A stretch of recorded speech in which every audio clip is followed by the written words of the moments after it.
अस्सलामुअलैकुम। तो आज का हमारा टॉपिक है एसोफेजियल डाइवर्टिकुलम।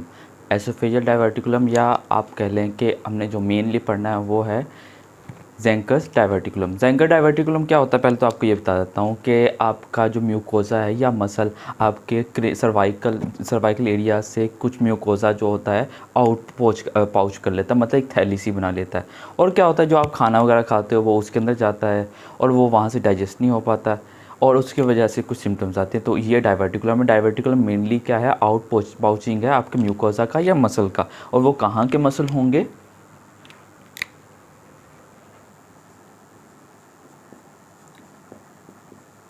आउट पोचिंग है किस चीज़ की, म्यूकोज़ा की, म्यूकोज़ल लेयर की, या फिर मसल की फ्रॉम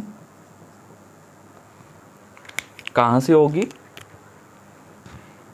किलियन ट्रायंगल से। किलियन ट्रायंगल कहाँ पे होता है, मेनली आपके सर्वाइकल एरिया में, सर्वाइकल रीजन में क्या होता है, जहाँ पे आपका थायराइड होगा वहाँ पे थायरो ऐसे सपोज कर लेते हैं हम, जनरली सा क्या ड्रॉ कर लेते हैं, एक ऑलमोस्ट ऐसा थायरोफेरेंजियल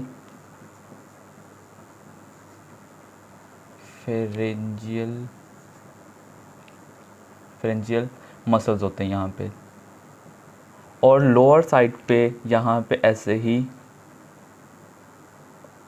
सपोज कर लें ये आपके एसोफेजियल मसल्स हैं, लॉन्गिट्यूडनल एसोफेजियल मसल्स हैं।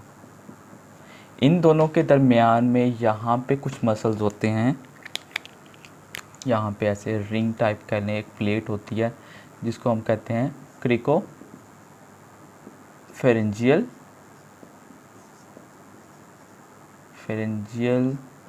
मसल कहते हैं। इस क्रिकोफेरेंजियल मसल और थायरोफेरेंजियल मसल के दरमियान में ये एक स्पेस सी है। यहाँ पे एक स्पेस के अंदर ना, यहाँ पे एक ऐसे ट्रायंगल सी शेप बन जाती है, होती है नॉर्मल फिजियो में होती है। उसको हम कहते हैं किलियन ट्रायंगल।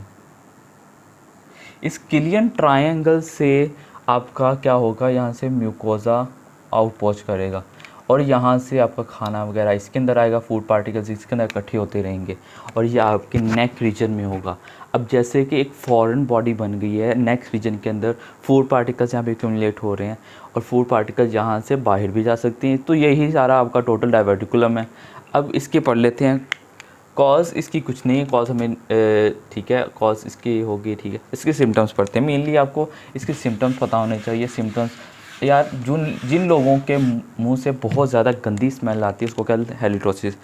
अगर तो कुछ लोगों के मुंह से बहुत ज़्यादा गंदी स्मेल आती है और वो कंप्लेन करते हैं कि हम रात को सोए हुए थे, सुबह उठें, पिलो जो है, तकिया जो है वो गंदा हुआ है, उसके ऊपर खाने के पार्टिकल्स हैं और खाना भी वो नहीं है लाइक रात को उसने कुछ खाया है, गोश्त खाया है, जो नॉर्मली चल रहा है, मीट लिया है, और क्या हुआ है कि सुबह जब उठा है तो उसके बेड के ऊपर, सराहने के ऊपर क्या हुआ है, चने पड़े हुए हैं जो उसने ऑलमोस्ट हफ्ते 2 हफ्ते पहले खाए होंगे। अब इस पाउच के अंदर कोई डाइजेस्टिव एंजाइम तो होगा नहीं, डाइजेशन नहीं होगी।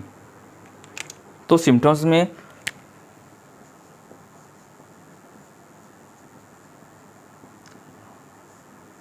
रिगर्जिटेशन वर्ड आएगा, यहाँ पे रिगर्जिटेशन होगी किस चीज़ की, ओल्ड फूड पार्टिकल्स। ये वर्ड नहीं भूलना, ओल्ड फूड पार्टिकल्स के आपको उसकी कंप्लेन होगी। कहाँ पे मिलेगी, मेनली कहाँ पे, पिलो पे मिलेगी, ओल्ड फूड पार्टिकल्स पे, और फूड पार्टिकल्स की। अब इसके अलावा क्या होगा, एक फॉरेन बॉडी है तो फॉरेन बॉडी सेंसेशन होगी।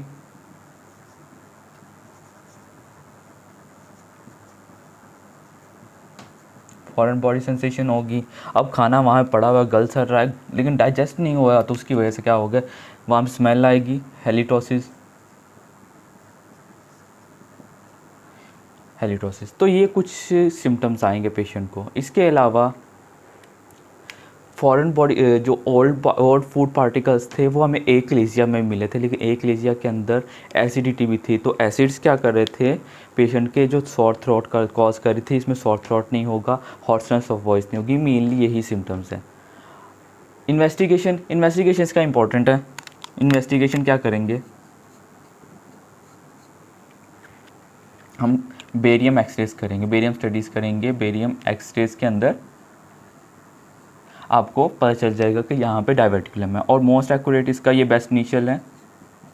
और इसके अलावा हम यहाँ पे क्या करेंगे, बायोप्सी भी लेंगे रूल आउट करने के लिए कि यहाँ कोई कैंसर तो नहीं कॉज हो रहा।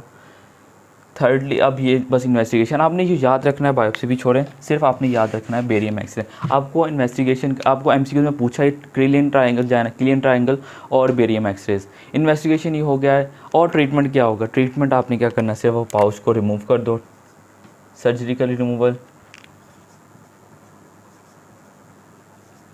मायोटोमी करेंगे, सर्जरी क्या होगी, मायोटोमी करेंगे, उस मायोटोमी कर देंगे उस डायवर्टिकुलम की, उस आउटपॉच की। तो ये था डायवर्टिकुलम, ज़ैंकर डायवर्टिकुलम इंपॉर्टेंट पॉइंट है, बस आपने इसका नाम याद रखना है।